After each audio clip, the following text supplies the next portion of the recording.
Boa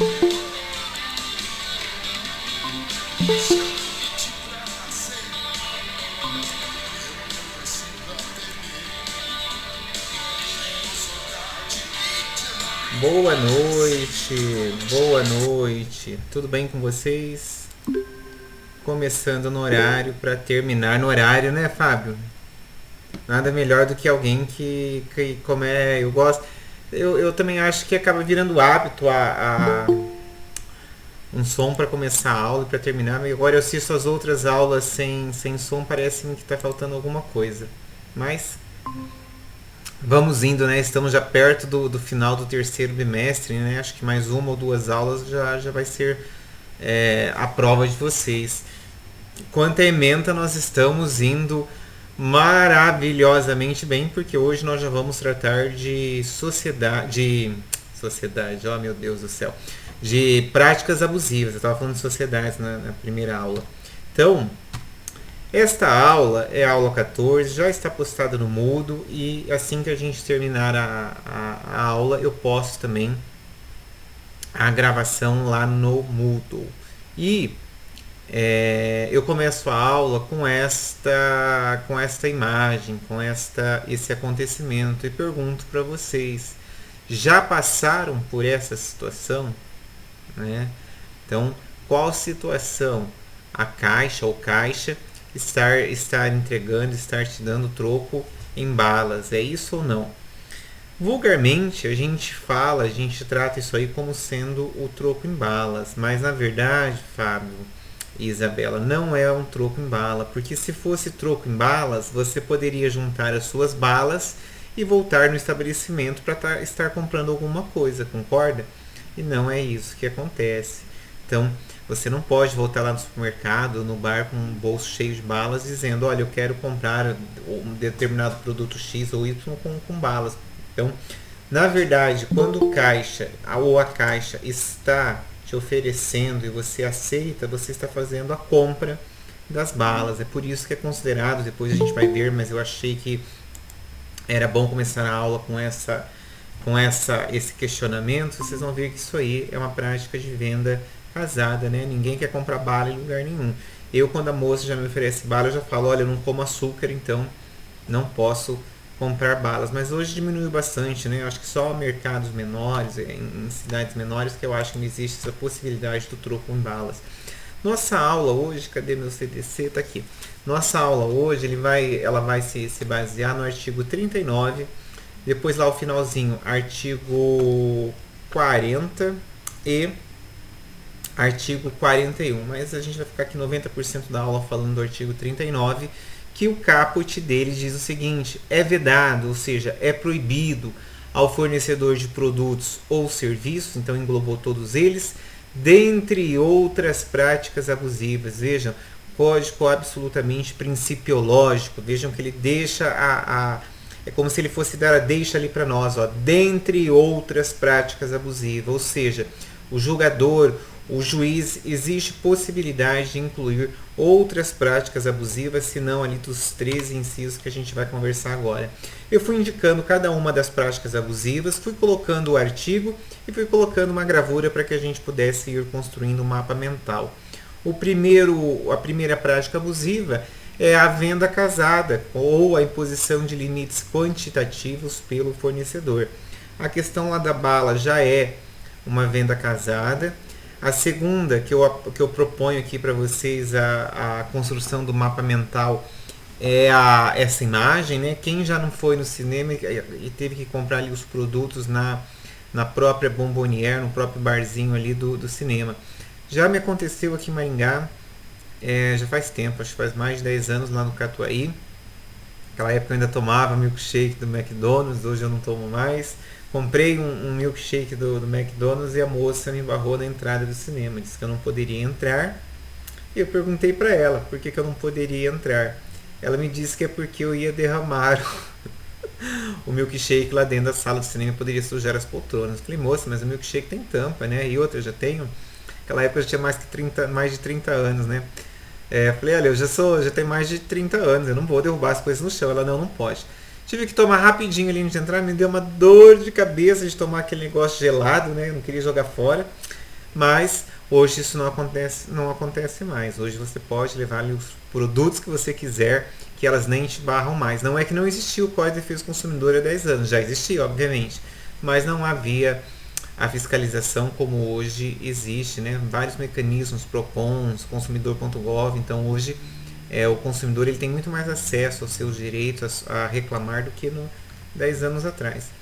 Eu aproveitei e anotei esse aqui, ó, que eu passei recentemente por essa dor de cabeça. Qual dor de cabeça? De você querer contratar apenas o telefone. Ou eu mudei de apartamento faz 2 meses, né? Mudei comecinho de junho. Eu não... Lá no outro apartamento eu morei acho que 8 ou 9 anos.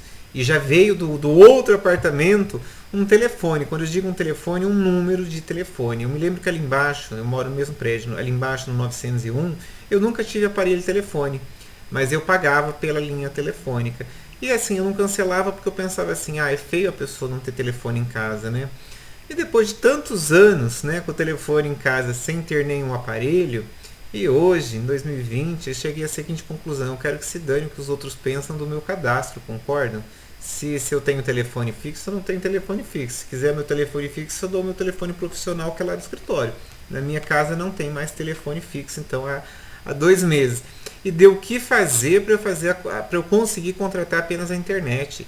Olha, eles faziam uma confusão e diziam que não, que o combo era mais barato. Eu falei, moço, olha, eu não quero discutir, eu quero só a internet. Só isso. O resto você faz o que você quiser. Eu quero só a internet, quero pagar só a internet. Eu acho até que ela me cobra o valor do combo, mas pelo menos vem escrito só a internet. Então, é considerada venda casada sim, quando você é obrigado a contratar ali, seja o telefone ou seja a TV a cabo. Imaginem vocês que lá no meu escritório, a gente tem net já faz, nós estamos em 2020, já faz 4 anos, né? Eu desvinculei a internet da linha fixa e tenho a internet da Copel e a linha fixa da NET. Vira e mexe, a NET me liga oferecendo TV a cabo, né? E eu tenho que toda vez, né, gentilmente explicar para a moça que lá é um escritório de advocacia, que a gente não tem interesse em TV a cabo. Então, vejam que assim, eles só faltam fazer chover para te empurrar um produto ali ou um serviço que você não está muito afim. Esse aqui é bem complicado, muita gente ainda acaba pagando por isso. Pois não, Marlon? Boa noite, professor. Boa noite. Boa noite, pessoal. Então, o professor falou aí das ligações que a NET faz.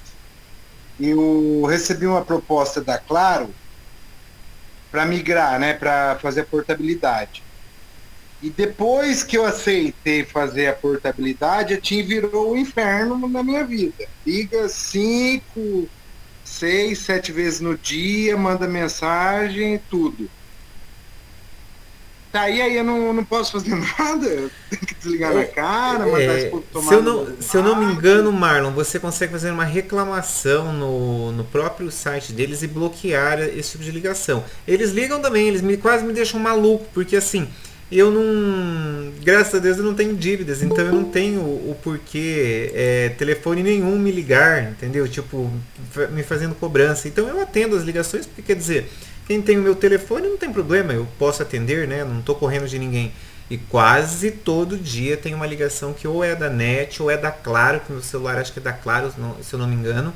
E eles ligam e querem falar comigo e querem oferecer. Olha, difícil, hein? Difícil. É que eu ando meio sem tempo, não consigo fazer isso. Mas dá para fazer essa reclamação ali, acho que é no próprio site deles ou no Procon que eles bloqueiam. Isso aqui antes era só lá no estado de São Paulo que havia essa possibilidade, mas me parece que no Paraná também já é possível. A pessoa não é obrigada a ficar recebendo ligação seja de oferta, seja do que for, concorda? Eu não quero falar nada com ninguém. Olha que a moça fala que já é da NET ou é da Claro, eu nem escuto o que ela fala. Eu falo assim, moça, olha, por favor, eu não quero mudar nada, eu não quero migrar nada, muito obrigado por tudo, tchau. E desligo na cara dela. Mas desligar na minha cara, hoje eu quase mandei tomar no cu, professor. Eles ligam. Nossa, mas eles ligam. Se você pegar meu histórico de chamada ali, você vai ver que todo dia tem no mínimo 1 ou 2 ligações que assim, aí você vai falar, mas por que você não atende esse telefone, entendeu? Eu vou salvando, não atender que é NET, não atender que é Claro, mas assim, eles ligam. Pai de misericórdia, realmente.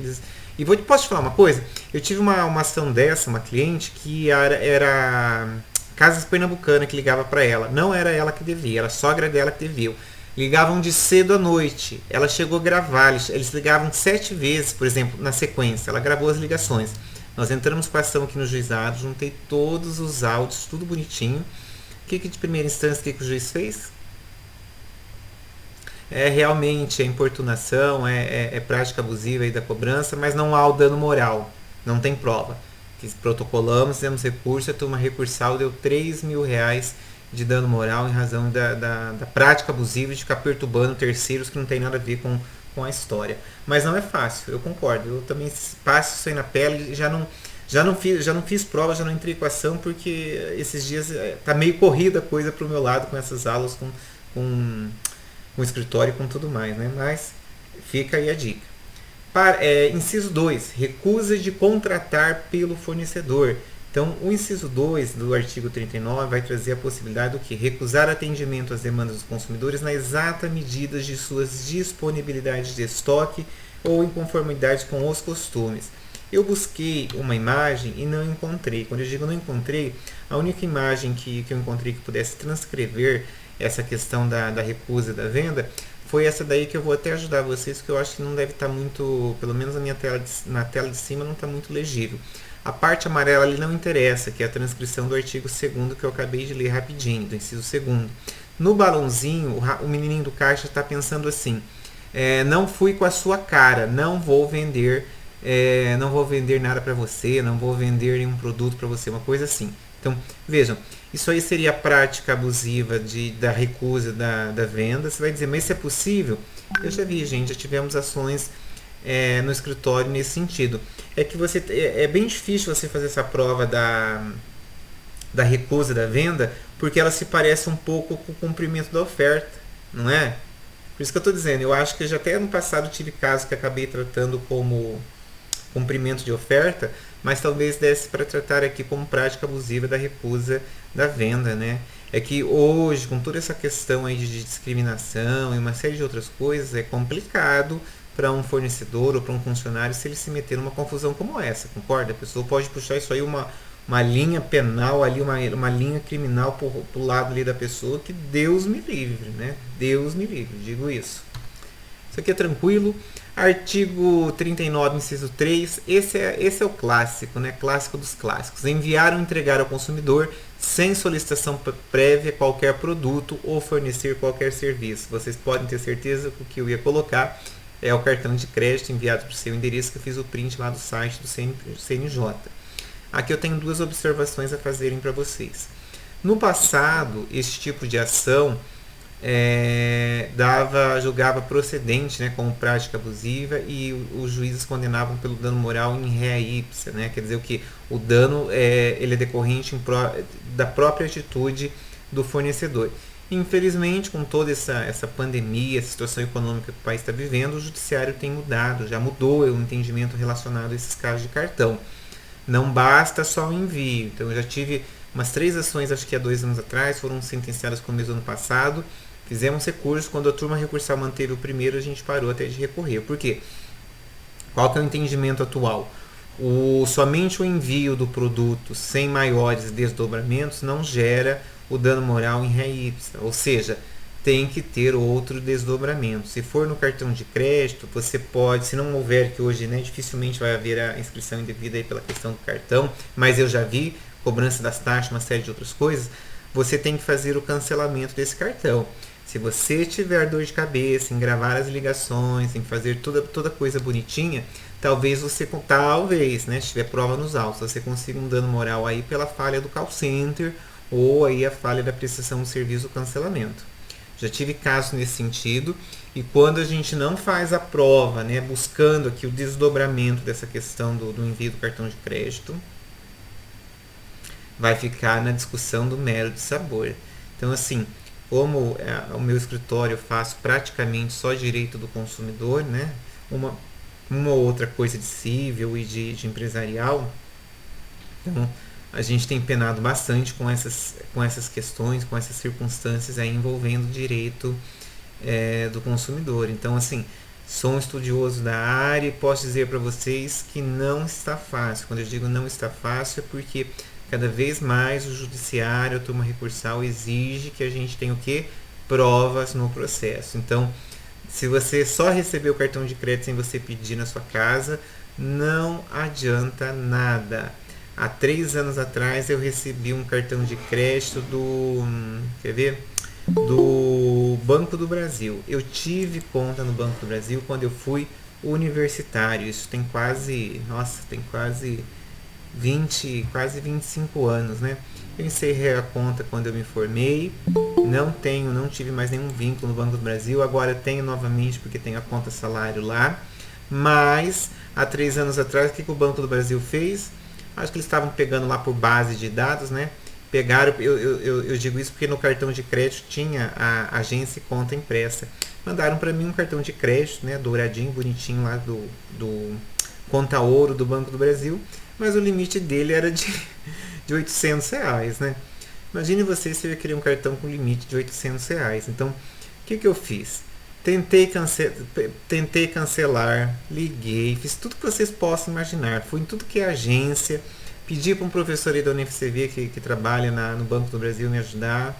Tive que ir lá pessoalmente, pegar uma senha, enfrentar fila. Eu documentei tudo isso, fiquei com tanta raiva do Banco do Brasil, porque daí, quando eu fui lá, falei para a moça, então vamos fazer o seguinte, né? Que ela dizia que eu tinha que cancelar no 0800. Falei, então aumenta o limite, aumenta aí para uns 5, 8 mil, que daí de repente eu uso ele. Não dá, tem que fazer análise de renda. Falei, então você vai ver.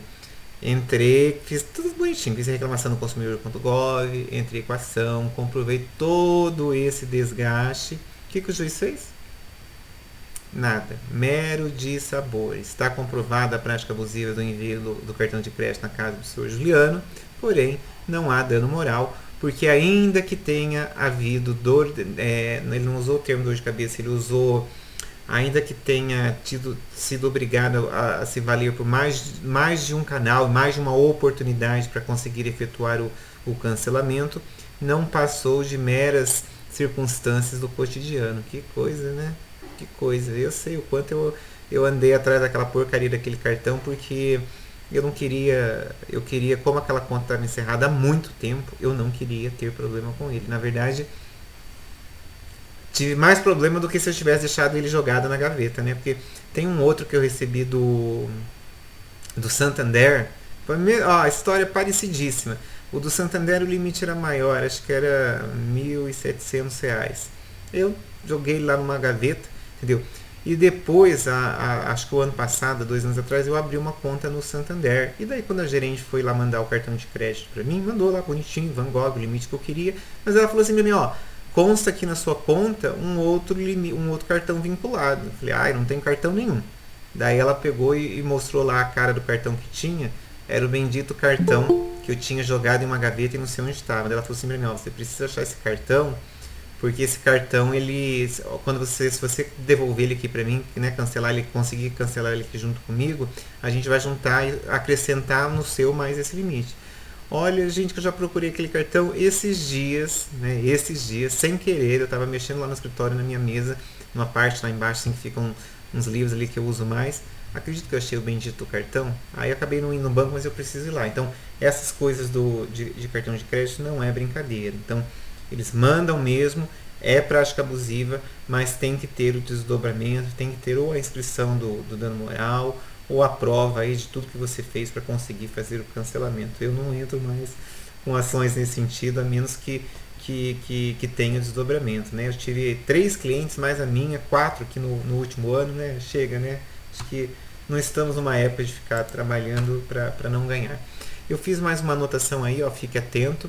Jamais o consumidor poderá ser responsabilizado por um produto ou serviço que não solicitou, e equiparam-se amostras grátis, inexistindo obrigação de pagamento. Então, eu sempre lembro de contar para os meus alunos que o Mufato Gourmand aqui, para quem fala o linguajar correto, né, o estrangeiro correto, assim que ele inaugurou, eu moro 2 quadras, nem moro tão perto dele, né, eles mandaram aqui para todo, não é para mim, só para o meu prédio, mandaram para todas essas quadras aqui, para todos esses prédios, uma garrafinha de vinho pequenininha. O dia que a porteira me entregou, eu falei assim para ela, poxa, mas Maria, eu não quero, não pedi, não quero pagar, não quero confusão. Ela falou, não, o rapaz passou, contou quantos apartamentos tinha, deixou um para cada apartamento. Isso aí uma gentileza do Mufato dizendo boas-vindas para vocês que são vizinhos.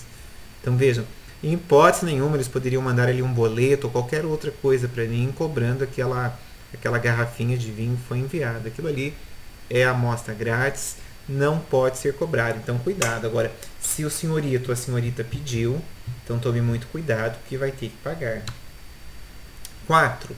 Prevalecer-se da fraqueza. Ali tem um mínimo a mais, né? Fraqueza ou ignorância do consumidor, senão vai ficar estranho, né? Franqueza. Tendo em vista sua idade, saúde, conhecimento ou condição social para impingir-lhe, né? Para lhe vender seus produtos ou serviços. Aqui também você já deve estar esperando o caso clássico, né? Eu anotei aqui a questão do...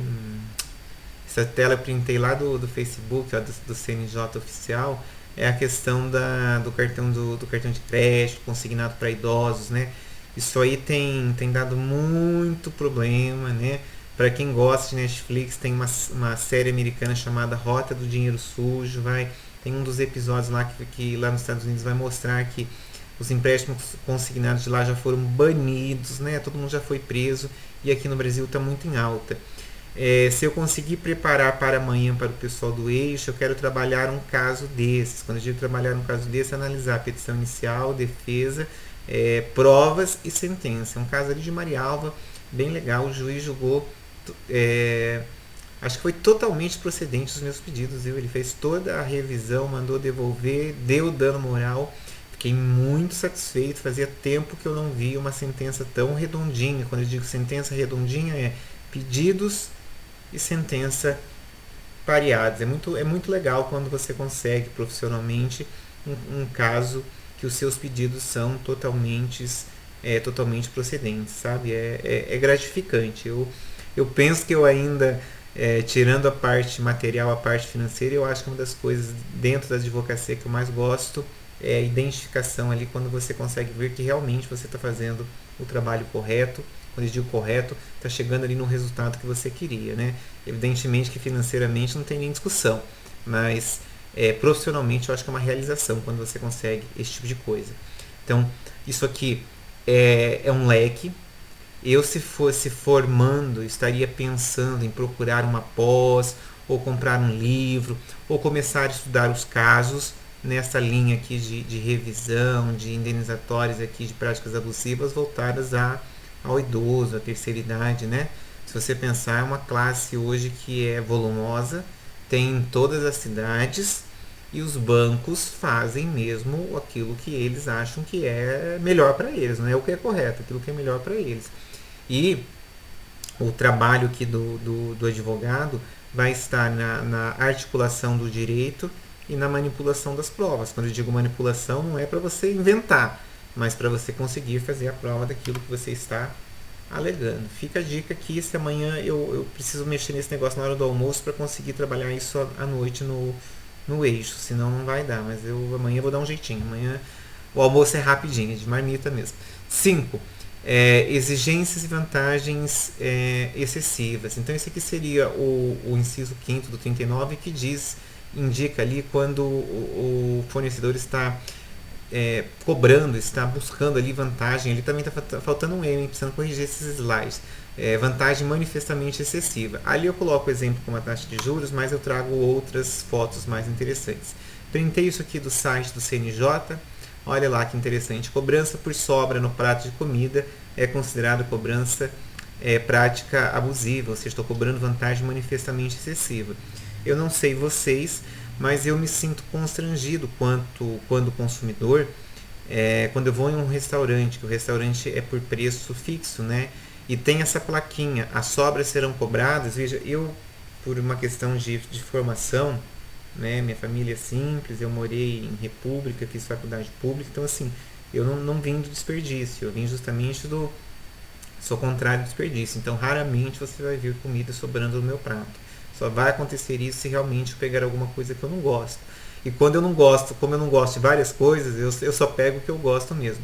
E eu, veja, nessa condição de não desperdício, raramente sobra alguma coisa no meu prato, eu me sinto constrangido, né? E não acho que isso seja correto. Então, pelo direito do consumidor, além disso não ser correto, e veja, eu fico imaginando, né, como eu me sentiria se a pessoa, né, tivesse ali sobrado um pouquinho no meu prato, a pessoa chegasse, nós vamos pesar o seu prato, o senhor vai ter que pagar. Então, cuidado que a prova desse caso aqui, talvez a dificuldade seja na produção de prova, né? Como é que eu faço a prova disso? Alguém vai estar filmando, prova testemunhal, né? Faço uma ata notarial, né, descrevendo o que aconteceu. Então vejam que nessa questão de provas talvez seja a nossa parte mais difícil aqui como advogados aqui do direito do consumidor. A próxima, coloquei mais uma, né? Olha essa. Essa aí o pessoal que frequenta como é que chama? Os barzinhos, né? Passam bastante por essa situação. Olha o que está escrito ali. Consumação mínima de R$ 50 por mesa. Já viram isso? Já vi consumação mínima, já vi consumação mínima na comanda. Eu já vi uma série dessas coisas quando eu era da baladeiro, né, há muito tempo atrás. Então, obviamente que o pessoal da balada não está muito afim de discutir, concorda? O pessoal quer mais beber e se divertir, mas nós estamos fazendo uma análise aqui jurídica da circunstância. E fazendo uma análise jurídica, é prática abusiva. E, mas eu não quero brigar. Pega a nota fiscal, né? Imagine, pega uma situação hipotética. Imagine você sentando num bar num sábado à tarde, por exemplo. Eu não tomo bebida alcoólica em dias que eu estou ocupado, segunda, terça, quarta, quinta, sexta e domingo, né? Porque o domingo logo já vem a segunda. Então, se eu só tomo alguma coisa no sábado, e olhe lá, né? E olhe lá, a maioria nem tomo nada. Mas digamos que eu vá num bar e resolva tomar água com gás. Tá, uma água com gás custa o quê? 5, 6 reais? Se a consumação mínima é 50, se eu ficar ali mais uma hora, eu não tomo 10 águas, hein? Então, já imaginou a hora que eu for pagar a conta, a pessoa falar para mim, olha, sua conta deu R$ 32, mas a consumação mínima é 50. O que eu vou responder? Beleza, você emite a nota fiscal então para mim, dizendo que eu estou pagando R$ 50 de consumação? Estão vendo onde é que vai morar o problema? Eu não vou ficar discutindo se vai cobrar ou não vai cobrar. Pode cobrar, fica à vontade, mas eu quero a nota fiscal. Depois eu penso se eu vou reclamar, se eu vou entrar com uma ação, o que eu vou fazer, concordam? Mas precisa do documento. Tudo bem que hoje o celular, né, uma foto, um vídeo, eu acho que pode ajudar bastante. Faz bastante tempo que eu não vou num lugar que tem consumação mínima, né? Mas já fui. Estava aqui pensando num que eu vou daqui uns dias, mas lá não é consumação mínima. Lá eles exigiram, como em outra cidade, exigiram um depósito prévio de R$ 50 por pessoa, mas vai ser convertido em produtos, né, quando for fazer lá a visita. Acho que daí isso não é prática abusiva, porque como em outra cidade, depende de reserva, concorda? A pessoa fica reservando e daí não aparece. Né, o fornecedor pode acabar ficando com prejuízo. Então, no entanto, que eu já reservei uma vez e não fui. Né, perdi os R$ 50 por pessoa porque eu reservei, paguei e no dia eu tive um compromisso e não pude ir. Nem liguei, nem perguntei se eu podia reaproveitar os R$ 50 por pessoa. Porque eu entendo que é justo eu perder isso. Eu que não fui, né? Mas é diferente aqui da questão da consumação mínima, viu? Bem diferente. Artigo 39, inciso 6º. Executar serviços sem a prévia elaboração de um orçamento e autorização expressa do consumidor, ressalvadas as decorrentes de práticas anteriores entre as partes.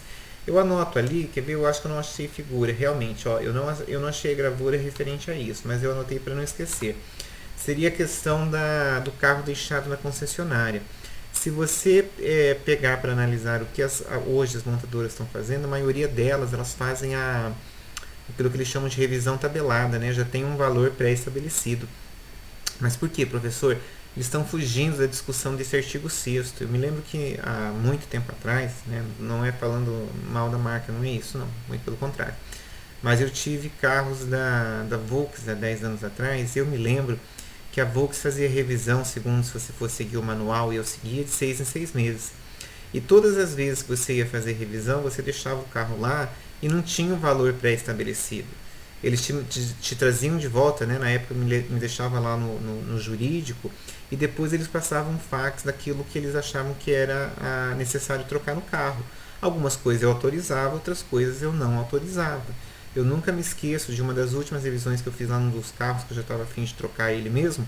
eles me mandaram um orçamento em 2000, acho que foi 2009, 2010, de R$ 7.000. Imagine você, se eu quero gastar na época, era uma Saveiro, o carro valia 25, 30. Você acha que eu quero gastar R$ 7.000 numa revisão que o carro eu mesmo comprei novo, o carro tinha 2 anos? Não. Risquei tudo e falei, ó, pode, troca o óleo, o filtro e carimba o manual aí pra mim. Ah, mas seu Juliano, o senhor vai... Falei, pode ficar tranquilo, eu sei o que eu tô fazendo, entendeu?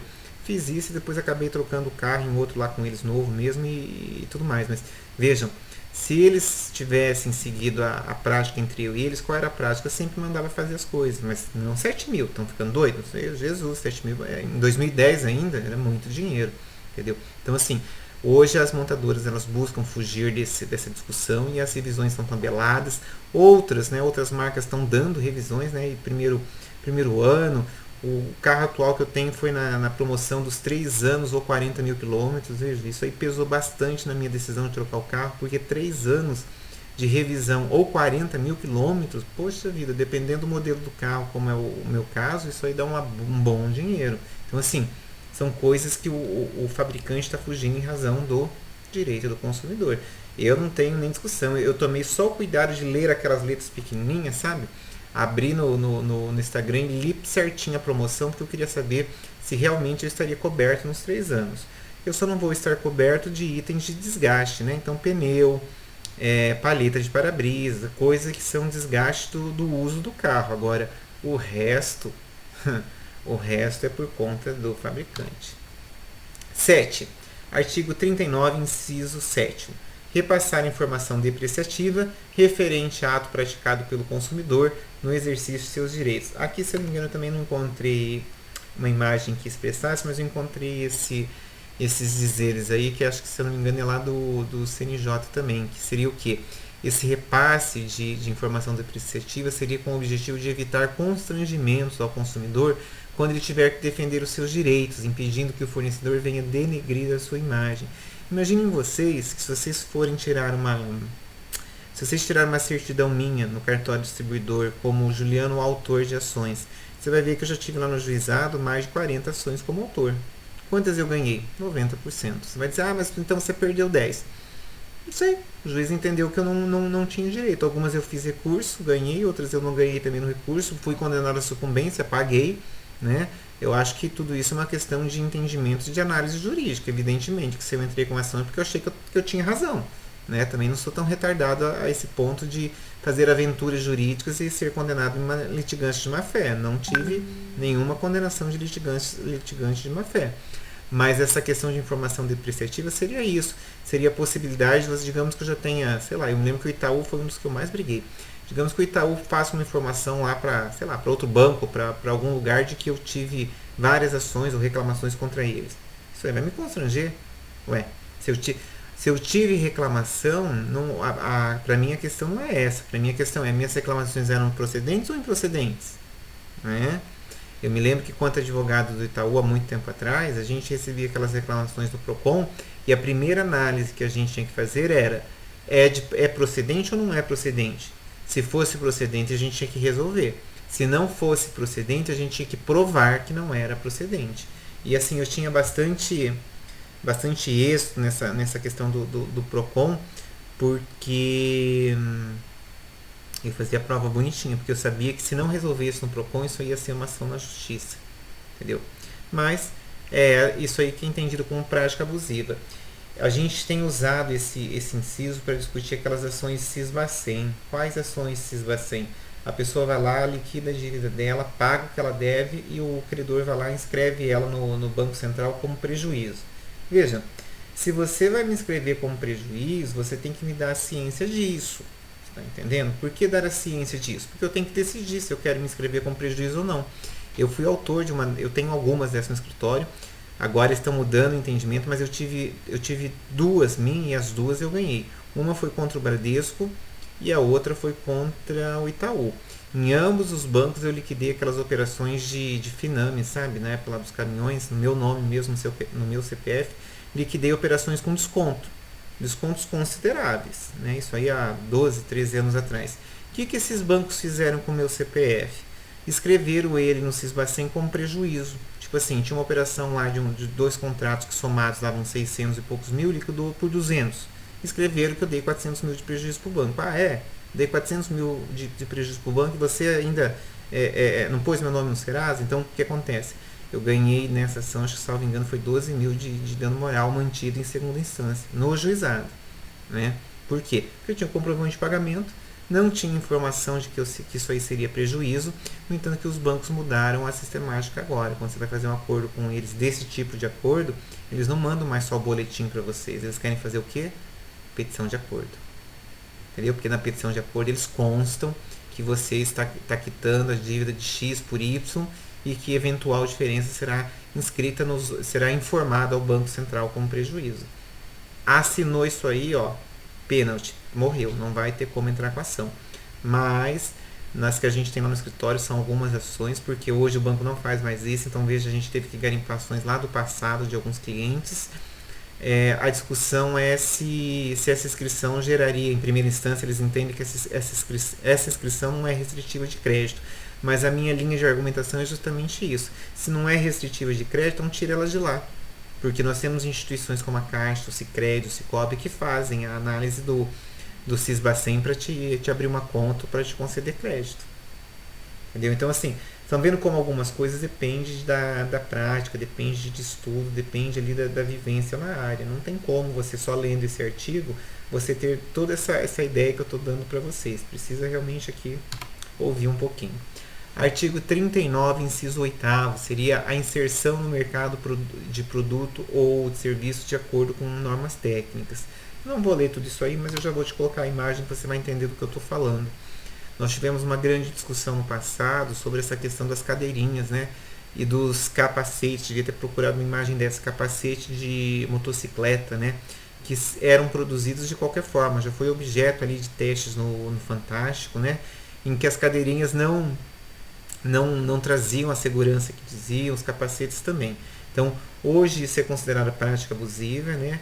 Podendo ser discutido aqui no artigo 39 do Código de Defesa do Consumidor.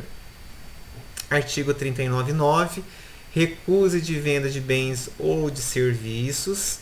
Esse aqui, deixa eu ver uma coisa, eu também é o mesmo caso aqui, é parecido com aquele inciso 3 lá. Nesse caso aqui, é quando o fornecedor ele busca, pode ver ali o segundo parágrafo, busca impedir a recusa do fornecimento que causa problemas ao consumidor e ao mercado de consumo, ou seja, o desabastecimento. É aquele caso de quando o fornecedor não quer vender para você o produto e diz assim, olha, eu não posso vender isso aqui para pessoa física, eu só vendo isso aqui no atacado. Então, vejam, se esse fato se você fizer a comprovação, né? Não adianta você ir lá numa loja que só vende atacado e querer comprar no varejo, não é isso que eu estou dizendo. Eu estou dizendo uma loja que vende a varejo e você escolhe lá o determinado produto e ele diz, não, esse aqui eu não posso vender para o consumidor final, esse aqui eu preciso vender para o intermediário, para o supermercado, para outra empresa. Isso aí pode se ficar comprovado, pode ser considerado prática abusiva, sim. Nessa época de Covid, né, quem já não viu os preços aí, principalmente dos supermercados, subirem?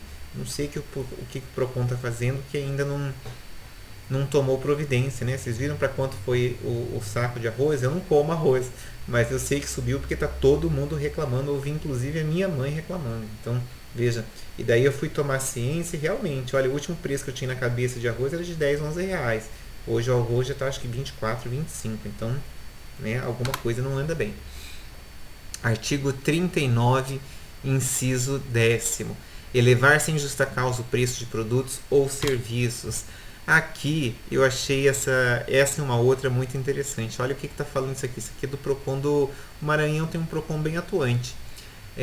Valor de entrada na balada deve ser igual para homem ou para mulher. A diferenciação configura prática abusiva. E ali eles indicam vários incisos que daria para se enquadrar, mas eu quis colocar essa foto aqui no inciso 10º, então nessa questão aí da alteração de preço. Então não dá para homem pagar mais do que mulher, ou ao contrário, ou vice-versa. Isso aí já é uma discussão superada. Achei essa outra imagem do CNJ, achei muito interessante. Nunca passei por isso, mas eu já vi o preço da bebida gelada ser diferente do preço da bebida quente em determinados supermercados ou lojas de conveniência. É prática abusiva isso? Eles nem estão mais aí, já foram dormir e me deixaram dando aula.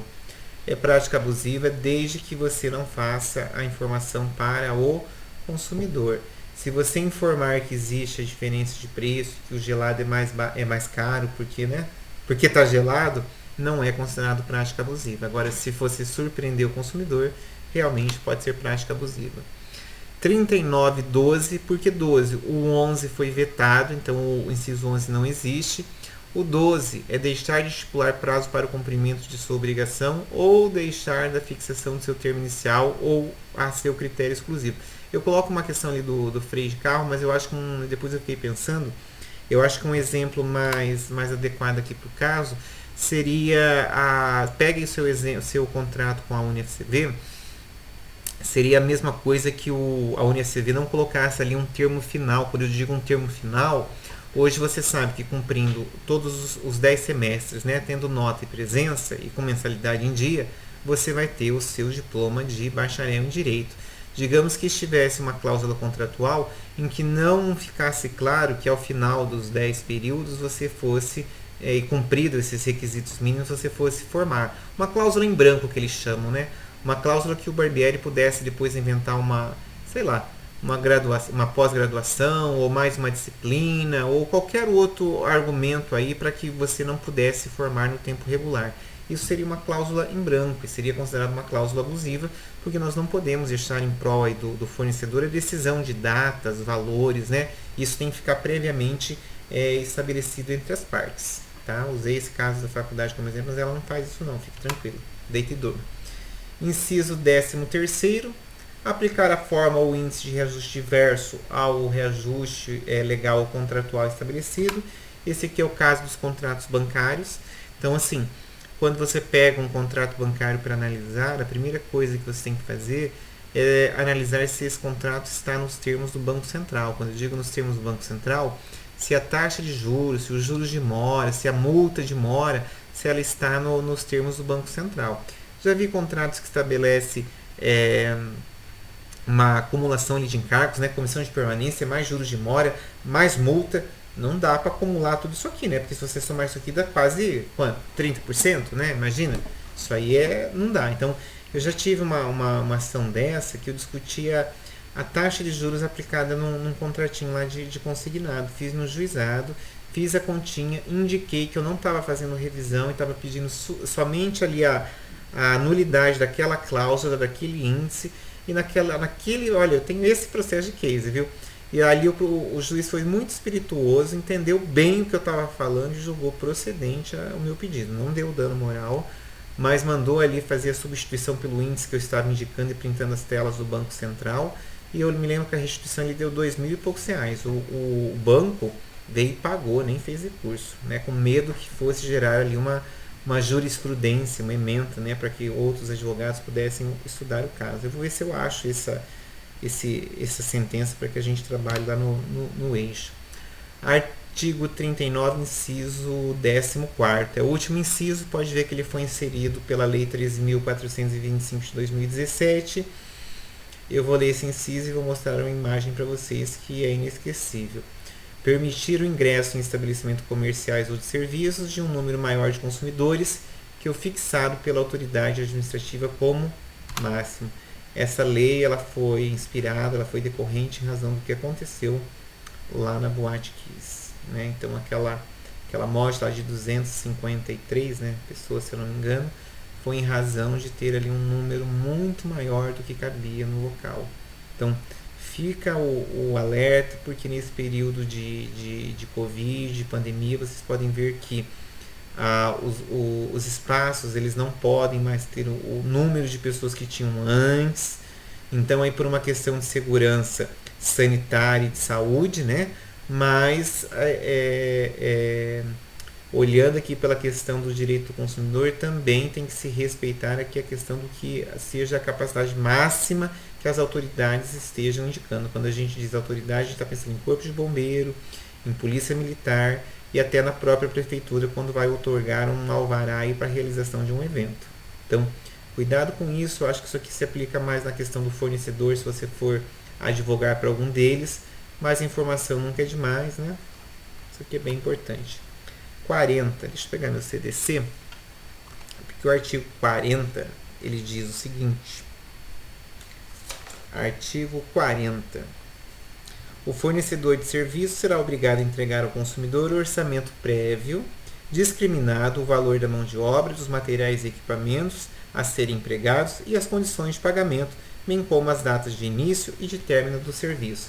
Então veja que o artigo 40 ele ainda está dentro da prática do inciso não, da seção que trata das práticas abusivas, mas agora ele vem falar da questão do orçamento. Então é obrigatório que o orçamento conste ali os materiais, conste a data de início, de fim, conste toda ali a questão da mão de obra, o prazo para entrega e tudo mais, sob pena de ser considerado uma prática abusiva. O artigo 40 ele tem 3 parágrafos. Parágrafo primeiro: salvo estipulação em contrário, o valor do orçamento terá validade pelo prazo de 10 dias a partir do recebimento do consumidor. Então cuidado com isso, porque os testes sempre perguntam para a gente qual é o prazo de validade de um orçamento. Eles sempre colocam 7 dias. Não é 7 dias. Pelo CDC é 7 dias, mas vejam que o começo está dizendo assim, salvo estipulação em contrário. No comércio geral, eles colocam 7 dias. Eu digo isso porque eu estou com um orçamento aqui do negócio do condomínio desse energia solar e o cara frisou bem que aquele valor ele vale por 7 dias. Eu não sei se vai subir, se não vai subir, né? Mas eu até fiquei pensando, fique tranquilo que eu estudo isso. Parágrafo 2º. Uma vez aprovado pelo consumidor, o orçamento obriga os contratantes e somente poderá ser alterado mediante livre negociação entre as partes. Então, cuidado com você que tem o costume de ficar dando ok nas coisas, tá? Ah, deu ok no orçamento, pode ir fazendo. Pode ir fazendo, então o orçamento obriga as partes. Eu, como passei agora recentemente por um processo de reforma, né, quase fiz outro apartamento, acho que tinha valido a pena eu ter feito uma casa do que ter feito o tamanho da reforma que eu fiz, e uma das discussões lá dentro do contrato lá com a arquiteta e com a execução, teve uma parte aqui da sala de home que eu quis mudar, que eu não quis fazer. Né? Ah, mas por que você não quis fazer? Porque eu tinha gostado de uma outra coisa, não era mais igual estava no projeto e eu quis cancelar. O preço, na verdade, eu já não estava gostando nem mais do preço. E olha, deu o que fazer para eu conseguir efetivar esse cancelamento, porque justamente o argumento deles, não, mas você aprovou. Eu falei, sim, eu aprovei, mas o prazo também não foi cumprido, então como vocês também não cumpriram o prazo, eu também estou no meu direito de cancelar. Vocês não compraram material, tá tudo, né? Não teve prejuízo nenhum. Depois de muito conversar, eu consegui retirar, entendeu? E do meu contrato essa parte da sala de home que eu não quis fazer da forma como estava no projeto e como eu já havia aprovado. No entanto que eu nem fiz ainda, vou fazer agora. E, parágrafo 3º, o consumidor não responde por quaisquer ônus ou acréscimos decorrentes da contratação de serviços de terceiros não previstos no orçamento prévio. Imaginem vocês que, né, por exemplo, eu contratei a questão aqui da toda a marcenaria, e daí quando foram montar a marcenaria, vieram lá por exemplo, um montador e falou para mim, olha, o senhor vai ter que pagar aqui a minha diária porque isso aqui não está incluso. E eu não tenho nada com isso, concorda? Eu contratei os móveis aqui em cima. Passei um perrengue parecido com a questão do colchão. Comprei o colchão novo também, quis um colchão lá que fazia massagem, algumas coisas, e falei para a moça quando me vendeu, olha, eu moro na 14ª laje, é melhor você ir lá e medir os elevadores, medir a escada, porque eu estou comprando um colchão king, né? O que aconteceu? Veio entregar o colchão não subiu, nem nos elevadores, nem por cima dos elevadores, nem por baixo dos elevadores, nem na escada. E aí? Vai se fazer o quê? Eu fiquei bem tranquilo, falei para a moça, agora vai ter que resolver, né? Porque eu fiz ela anotar lá no meu pedido que tinha que checar essa questão se o colchão subia ou não. Porque para içar fica em torno de R$1.000. Eu não ia gastar R$1.000 para içar um colchão, concorda? Pelo amor de Deus. O que ela teve que fazer? Ela teve que devolver o meu colchão, mandou fazer um outro que eles chamam de colchão bipartido, onde ele é feito em 3 partes, né? A parte de baixo como se fosse 2 e a parte de cima, que é a parte vibratória, é uma parte única, mas ela é mais fina. Então ele consegue dobrar para fazer a curva da escada.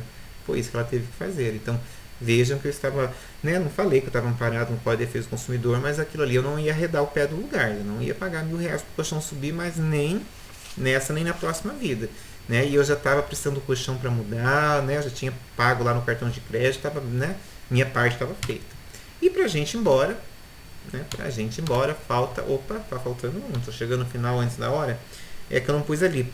Mas tem o artigo 41, ó, que fala, no caso de fornecimento de produtos ou de serviços sujeitos ao regime de controle ou tabelamento de preços, os fornecedores deverão respeitar os limites oficiais sob pena de não o fazendo, responderem pela restituição da quantia recebida em excesso, monetariamente atualizada, podendo o consumidor exigir a sua escolha, o desfazimento do negócio, sem prejuízo de outras sanções cabíveis. Esse aqui é o caso que eu falei para vocês do índice do Banco Central. O Banco Central ele publica todos os meses quanto é a taxa máxima que pode ser cobrada em cada tipo de empréstimo, em cada instituição financeira.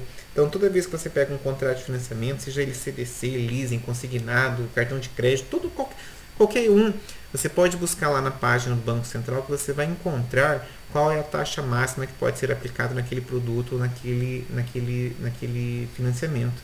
Se for cobrada maior do que o Banco Central determina, cabe revisão. Segundo o artigo 41, você pode até desfazer o negócio sem prejuízo ali de multas e algumas coisas.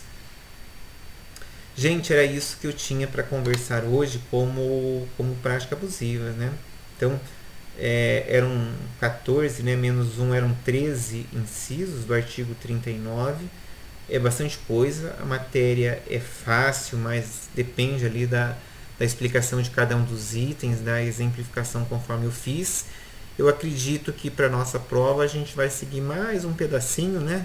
Vamos ver se a gente chega ali na questão da cobrança, que é o artigo 42, e por aí a gente penso eu que a gente vai parar o terceiro bimestre, que ainda vai faltar 10 artigos para o quarto bimestre, né? Que vai ser mais curto, praticamente outubro e um pedaço de novembro. Mas a gente vai concluir tudo com tranquilidade, penso eu, né? Não tivemos feriados que caíram na quarta-feira, né? Tranquilo.